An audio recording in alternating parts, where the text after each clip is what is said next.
من الشيطان الرجيم بسم الله الرحمن الرحيم Assalamu alaikum wa rahmatullahi wa barakatuh. Dear viewers, the show, think about it. As always, if you like the content of the show, present to you information which at least gives you something to think about and hopefully gives you something to implement as well in your life and make some change and probably take these ideas forward and make them grow in even a better manner, then please do hit the subscribe button, hit the like button as well, leave a comment below and let us know how we're doing. With that, if you have any other topics in mind that you would like us to cover, talk about, do research on, please do not hesitate to leave a comment below. Call the studio. The line will be showing up at the bottom as well. With that, welcome to the show. I'm your host, Salman Qureshi, and today I hope I'm able to do justice to this topic because this topic is one that requires a lot of in-depth, not only knowledge, but being able to decipher, that means break things, and look at them with a neutral perspective and take a look at how things have happened. And with this, I would like to say whenever we face any problem, for example, if you're driving a car and the car is not working or it starts stuttering or stammering or giving you a hiccup when it's driving and it stops ultimately, you take a look at the problem. What is wrong with the car? You might even want to, most of the times, trace back to how did the problem occur in the car. Have I been driving it too roughly? Have I been on a high speed while I was turning? What's going on? So you could prevent it from happening in the future. And that's exactly what we're going to do today. We're going to take a look at the topic of trust.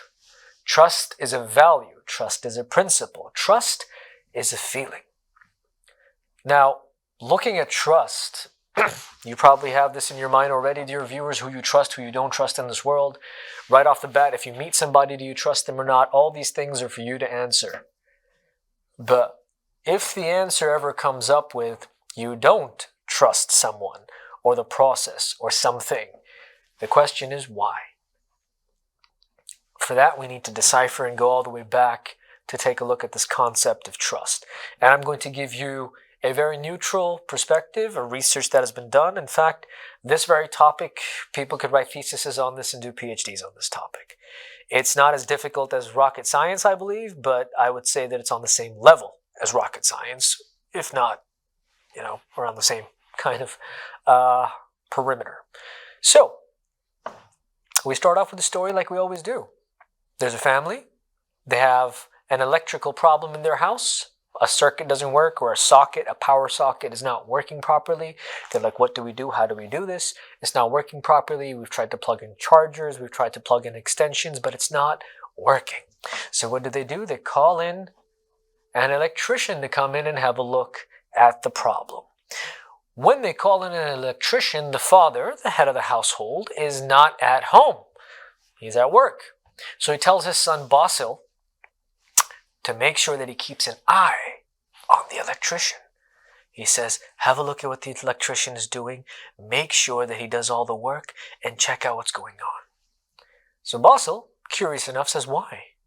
Why do I have to look at the electrician? And Basil's a young teenager, 13, 14 years old.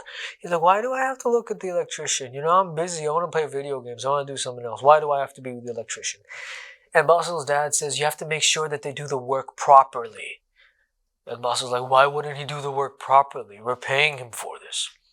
And so Basil's dad says that many times these people, they don't do the work right, so we have to call them again and again and pay them more and more and more. And sometimes they end up stealing things and doing whatever. And so Basil's dad paints a picture in Basil's head of what an electrician or what any tradesman or skilled worker might do when you go out to get their services. So then Basil is all eyes glued on the electrician the whole time the electrician does their work. Moral of the story. I'm finishing the story right here. We don't need to discuss what happens afterwards because I think this isn't a very uncommon story. I believe it's pretty popular and it's quite common to be seen around.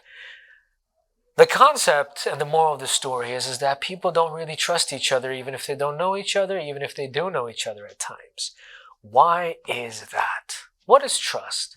Trust means that you have enough faith or enough expectations from someone that you believe that they will do what they're asked to do, or that they will do what they're qualified to do, or that they will do whatever it is that you have agreed upon them doing.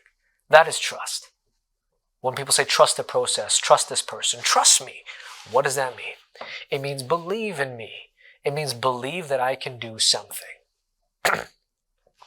The concept of trust is very distorted in today's world. To understand this, let's go back in time. I'm not going to go all the way back to year zero, okay? Isa alayhi salam's time. No, I'm not going to go back all the way there. But let's go back about 400, 500 years. Let's have a look at some statistics and some research that people have done, some things that people have actually found out by doing research on the concept of trust and believing in one another. If we go to the 1600s, early 1600s, the research that I have is directed towards the subcontinent. What is the subcontinent? Currently, the subcontinent is divided into a few countries, namely Pakistan, India, Bangladesh, Sri Lanka, Nepal, Afghanistan, Kashmir, and so on, a few other countries that occupy the area of the subcontinent. In the 1600s, early 1600s, now most of you who know history, if you are from the subcontinent and you've studied history, then definitely you know that Islam was at a rise at that time. The prospects of the subcontinent were always on a rise. Their economy was high. They were an area or one nation at a time that was a provider. They used to give charity to different countries. They used to have Maharajas, Rajas, Sultans, the Mughals, and all these other people.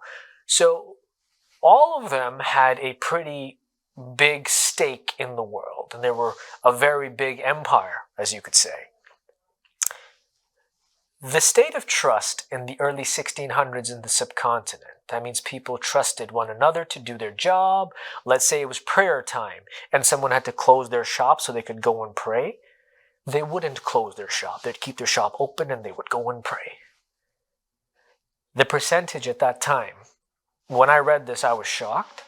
But it is true according to different examples and different perspectives and interviews and different scriptures that are available from that time of business people, from that time of people from the West who visited the subcontinent as well. Trust was at a solid 98%. 98%. That's almost 100. That's almost full capacity. 2% means if you did something wrong, then people did not trust you. And if you rectified yourself, you would come back into the circle of trust. So you would have to do something ridiculous or do something untrustworthy that would put you outside that circle of trust. Other than that, you were trusted. You were believed. You spoke, people heard you, listened to you. You did your job, people allowed you room to do your job. You were skilled at something, people believed you were skilled at it and took what you said off of the value of what you said. Call it face value, call it knowledge value, call it immediate value, whatever you want to. 98%. 2022.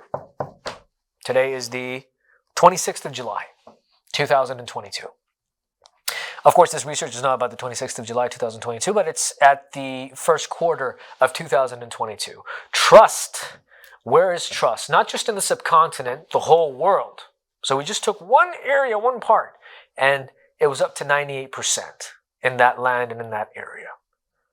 Today, that land and that area, let alone the entire world, stands on 27%.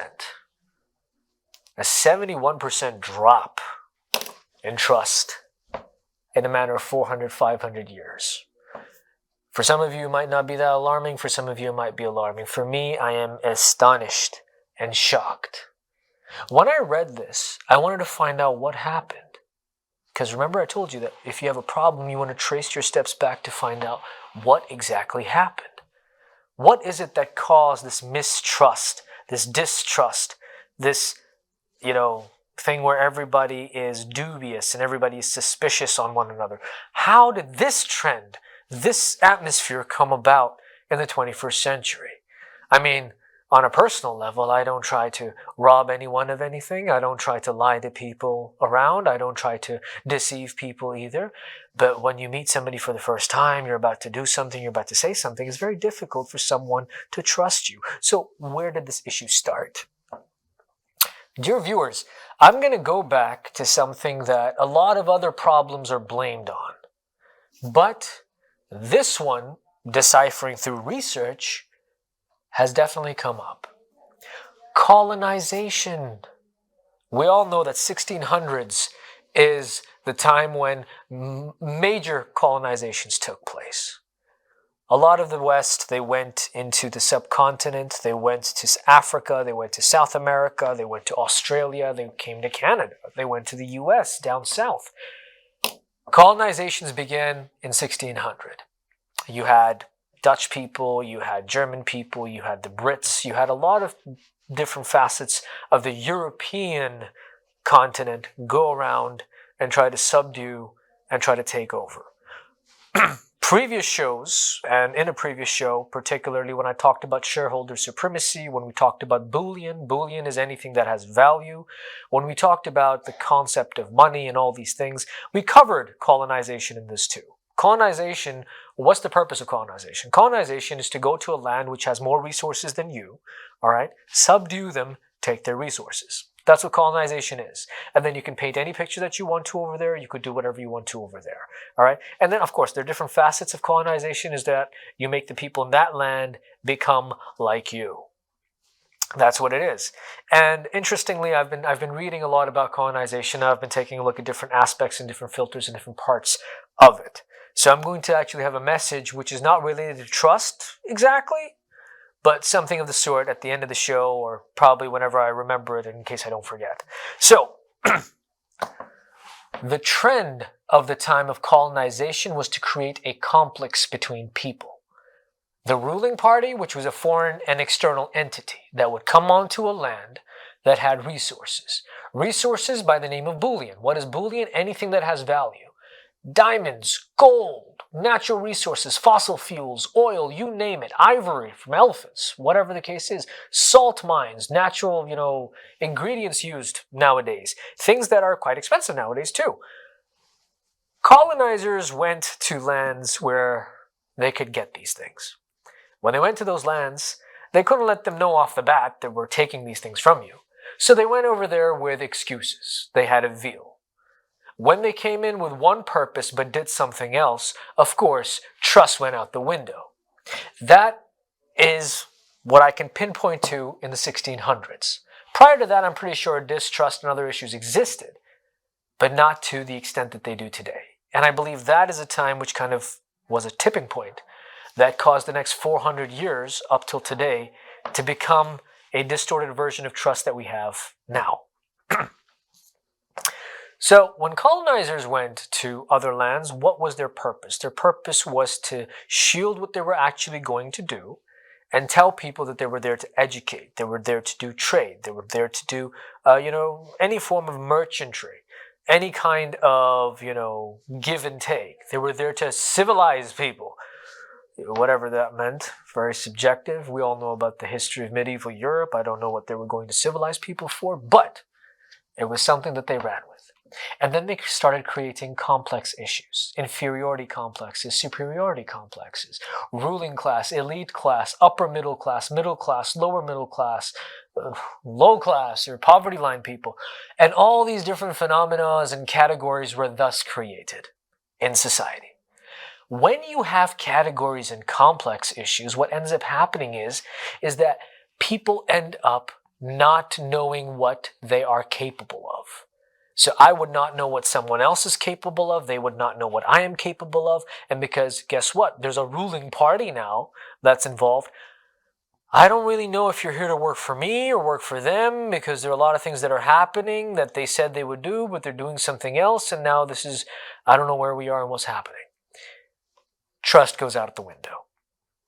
So then you don't trust people who come to you, and people don't trust who you go to, or when you go somewhere, you are not trusted. This complex created distrust. And so much so that it went into every household and every facet of life. Where husbands and wives don't trust each other. Where friends don't trust each other. Where parents and children don't trust each other. Where brothers and sisters don't trust each other. Where relatives don't trust each other. Where society doesn't trust itself. So, with that, Trends are something that affect it as well. You go on further in life. Nowadays, construction is a pretty big deal. Construction has been a pretty big deal for a long time, but nowadays it's a focus of a lot of things as well. Houses are being built, offices are being built. When a new city is developed, in development, city planners, country planners, province planners, all the people who work as architects and other people who are within that skill to devise a city, of course, construction is a very big part of it. I remember, and I know this because my father, other elder people that I've sat down in gatherings with have mentioned that in their time means 30 years ago, 40 years ago, 50 years ago, maybe even 60 years ago, good materials were used to make houses, and today no, good materials are not used. Or material that is used with certain chemicals, which doesn't make it last that long. In fact, when we talk about products such as mobile phones, such as pens, such as paper, this stuff that we make over here is not made from the same quality that it was made from 30 years ago, 40 years ago. It's because companies and people have gotten selfish on the fact that they want monetization, they want money, they want financial benefit, but they want to lose as less as possible. They don't want to invest as much. So what ends up happening is that they go and get cheap wood, cheap labor, cheap materials, cheap items. And so they end up making a cheap product which sells for a lot. Now, I'm not saying this is across the board with all companies. My hat's off to those companies and those people who still take their time to invest and bring out good products. Good for you. And may God bless you and God give you hidayah, and may, other companies and other people follow that example. But this is a generic statement. Unfortunately, I don't like to be somebody who makes generic or sweeping statements because I'm not that type of a person. Everything should be accounted for individually on a case-by-case basis. However, when you take a look at stats, when you take a look at things that tell you things, not even above 50%, but in the 60s, 70s, 80s, and 90%, you end up making generalizations. Just as people make generalizations about humans, classes of humans. So colonization caused that class, that division to happen, which caused distrust to happen. And you can hear it in today's news and in today's reporting and in today's media as well. If I may be so bold, take a look at the conflict in Ukraine and Russia. Our hearts go out to all innocent people who are victims of any kind of conflict. It is very straightforward, and it is an internal need that I believe some leaders have voiced, and I will voice it as well, that we should all be a party to peace, unity, solidarity, sovereignty. We should not be a party to war. We should not be a party to further conflict. We should not be a party that takes sides. We should have our neutrality, we should have our sovereignty, and we should look towards building a better future for everybody. So on either side, if victims are innocent, if people who are innocent are being tried and tested at this time, look at Palestine, look at Kashmir, look at South Europe, look at countries in Africa, all these different countries, all these different places that are facing turmoil or any form of conflict or unrest. May Allah subhanahu wa ta'ala give them ease, success, and enough strength and patience to get out of it. For those who have passed away, may Allah subhanahu wa ta'ala give them the accountability that they deserve, especially in Yawm al-Hashr, in the Day of Judgment. For those people who are going through those tests and trials right now, that's who we worry about most. We pray that they're able to come out of those tests and trials. But that's not my point. My point is take a look at the voice of the media and their perception of it. You have people in Western media saying that this is Europe. It's not the Middle East that this is happening, and as though that is a valid point to make.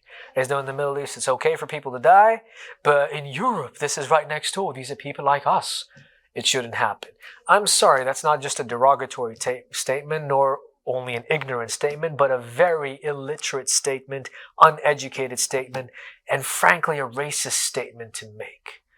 Making such statements does not put you on high moral ground. In fact, these people who make these statements in the West, again, trust is an issue, right? How does trust become an issue?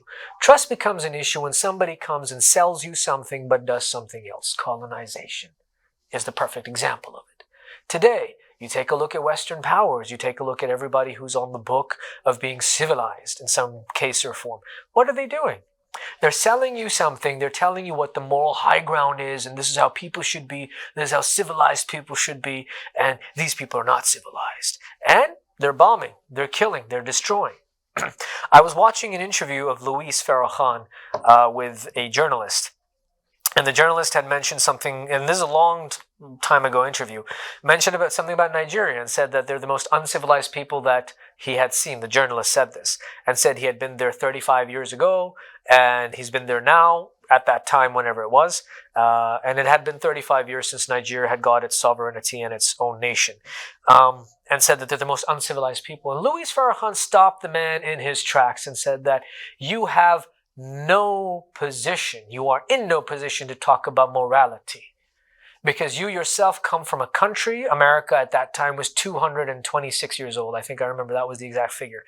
And said that America itself has started accepting policies just 30 years ago. Colored people got the right to vote. People started getting some equal rights, and even then systematic racism takes place. You are in no moral position to talk about morality. Has Nigeria dropped atomic bombs on Hiroshima and Nagasaki? No, they haven't.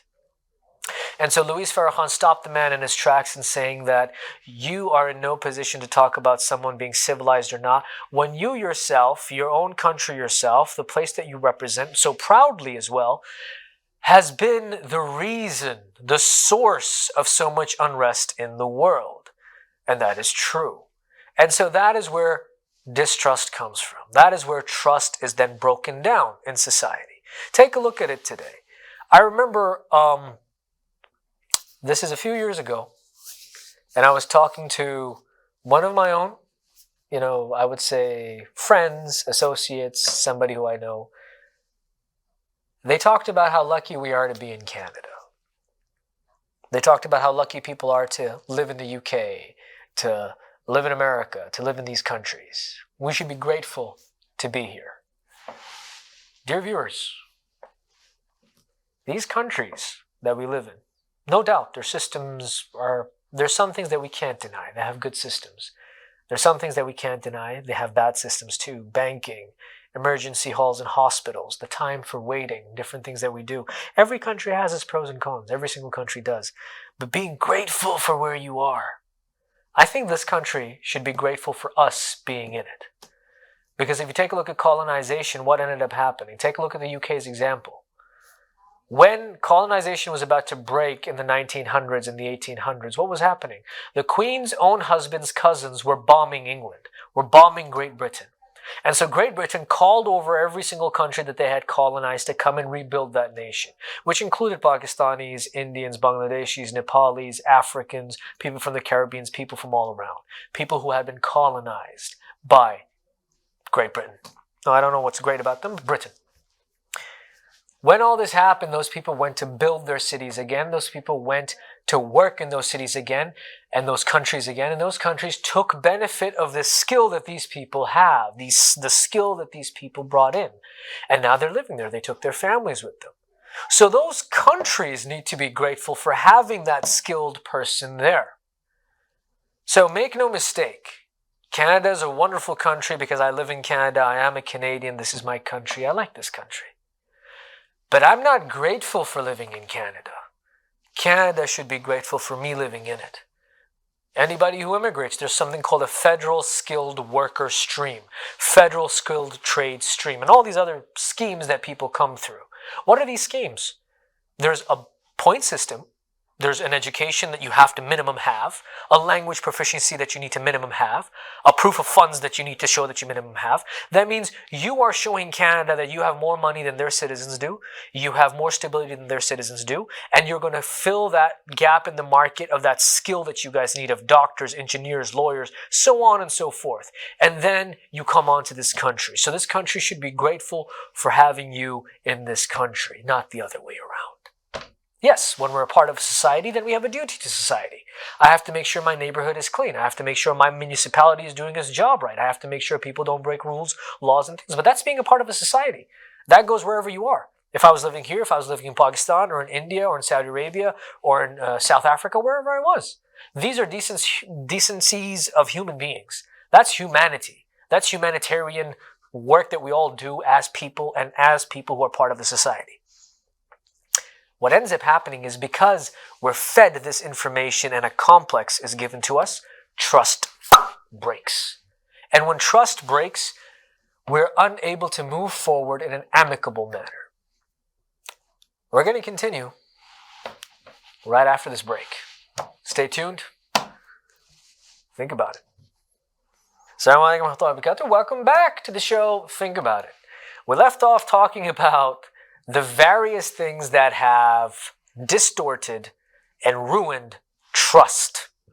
From 98% in the early 1600s, falling all the way face down 71% to 27% in the 21st century. What is the reason that trust doesn't exist? It's because of these complex issues. Inferiority complexes, superiority complexes, so much so that leave colonizing behind. Colonizing was one thing that created classes, elitism, and being under the poverty line, and upper middle class and lower middle class, whatever that was. The point is that we, as people today in our trend, in our society, who've given into the materialistic fashions of the world, which is something that the 21st century has done successfully. You see, moving a little bit away from trust, let's talk about trend, which also affects trust. It's all interconnected at the end of the day. Trends. Everybody, from the beginning of time, from Adam alayhi salam's time up until the latest child that is being born today in any hospital. Of course, when you have shu'ur, that means when you have consciousness, everybody wants to be rich and wealthy. But the meaning of rich and wealthy is subjective. If you go back in the day, or even today, there are sayings as, he has a wealth of knowledge. This person has a wealth of this, a wealth of that.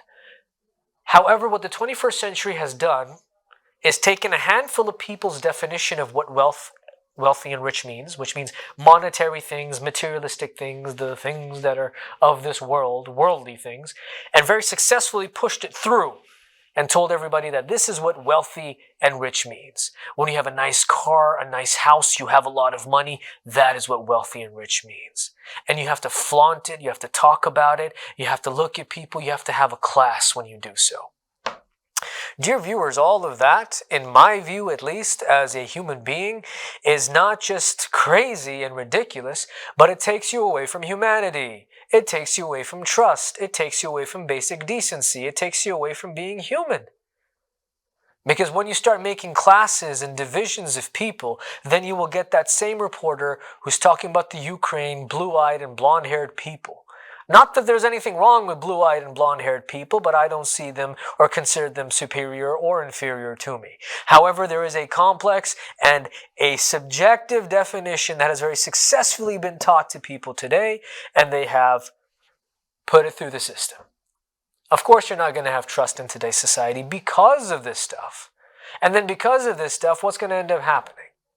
You're going to end up having a society that's going to further deteriorate. Further classes, categories, and lobbies are going to be formed. We need to wake up as human beings and understand that trust can come through one thing, and that is being active in your community. So, I don't have all the answers. How do we regain this lost value, this lost feeling, this lost belief of trust? How do we regain it? Please leave a comment below if you have good answers. Please do. And whatever I've said throughout this show right now, please do leave a comment below, and I might even comment back and reply to you. Especially if you detest something or if you want to counter or debate a point, I'm willing, I'm open, let's do this. Because there's a lot of research out there, and it's sad that some people's memories only date back 2 years or 20 years. Take a look at history on a wider spectrum to actually learn what this world is about. And that's one of the messages that I wanted to share. We as human beings who've traveled abroad, we've become immigrants, we go forward. What is an immigrant? An immigrant is a label that depends on the timeline of when you came to a country. Earlier on in the 1600s, there were colonizers. After that, there were settlers. After that, there were founders. After that, there were migrants. After that, there were refugees and whatnot. After that, you got the word immigrants and people who are foreigners, asylum seekers, so on and so forth. So it actually just depends on the timeline of when you got it. The timeline of when you came onto shore to a certain country. So nobody's on any moral high ground, or nobody has the morality to speak about civilized people or trust or get any of their form forward. Be proud of who you are. Be proud of your heritage. Be proud of the fact that you are international. Be proud of the fact that you speak multiple languages. Be proud of the fact that you are someone who is a benefit to society. And then go out and be a benefit to society. Do what you can in your capacity. If you are a Muslim, go to the masjid. Make sure you have a strong relationship with your masjid in your local city, your community, your neighborhood. That way you get to meet a lot of people. That way you get to understand different people's issues and problems, and you might be able to help them out. That way you actually end up getting izzah, which is respect. That way you end up forming, you guessed it, trust. The topic below. And that's how we move towards trust. Do what you can out of your skin, out of your pockets. Now, if you're a Muslim, it doesn't mean you just go to masjids and do volunteers. Go to churches and do volunteers. Go to your community farmers market and do volunteer work. Open up a vendor or help vendors come to different municipal events. Help each other out. Do what you can in your capacity to grow and become a member of society. Do what you can in your capacity to treat people fairly. And in return, inshallah, trust will be regained. Trust comes through those small interactions. When you talk to someone and you accommodate what they say, trust is being formed. When you understand what they say, trust is being formed. When you show empathy towards somebody, trust is being formed. When you tell somebody that you believe in them and go ahead, and even if you make a mistake, try again, trust is being formed. When you listen to a child carefully, instead of thinking that they're a child and they don't understand, if you put them on the same level as yourself and you give their opinions that consideration that they deserve, trust is being formed. If you're able to talk to other people, not thinking that you have all the answers or that I'm right or I know what I'm doing and this is me, and you talk to people with an open mind and educate yourself, even if you don't agree with what people say. You don't need to say, I disagree with you, and voice your opinions and have an argument or make it violent. Smile and listen. And if you have the opportunity to speak, or if they expect you to have an answer, you could say that your views are a bit different than mine. And my views fall on this area, and this is what I think and I believe, and I understand that you think this. So either we could agree to disagree, or if you would like, I could convince you, if you have some time, with my opinions, or you could try to convince me with yours. Have a healthy conversation with people. Be open to things. Because of all these complex issues, the first bat when you meet a stranger, the first time you meet somebody in a traffic jam, in a shop or somewhere, it's not that common anymore to find someone in a good mood. Excuse me, sir. Yeah? That's how they kind of look at you. Everybody's doing something. They're busy.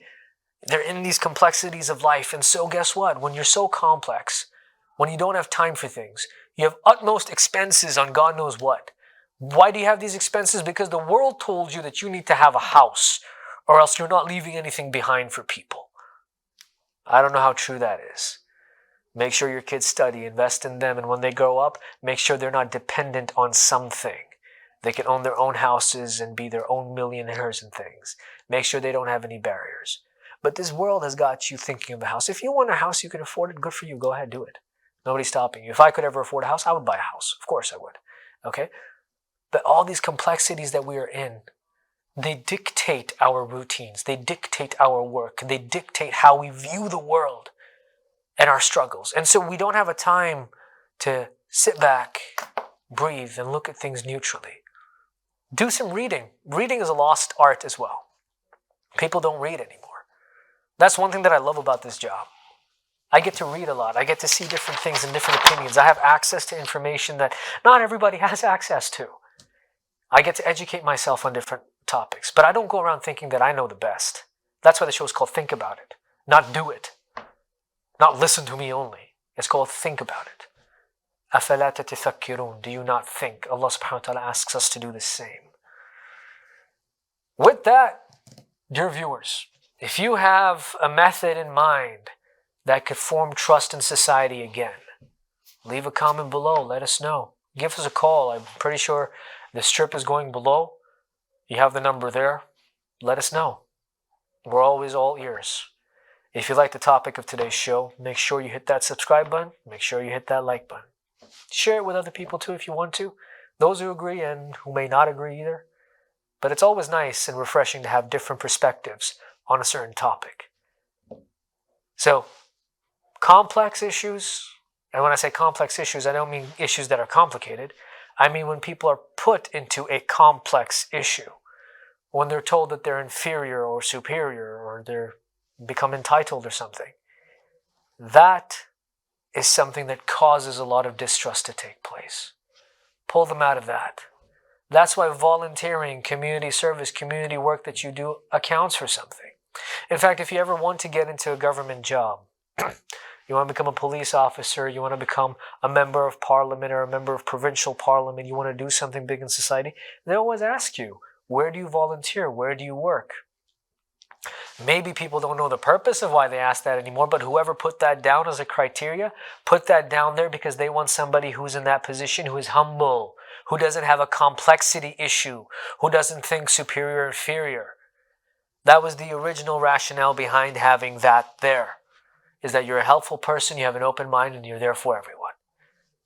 It wasn't so that you could think you're better than others. Think about it. As always, thank you for tuning in. I hope you have a great night, great day, great evening, wherever you are viewing the show. Take care. Think about it. Assalamu alaikum wa rahmatullahi wa barakatuh.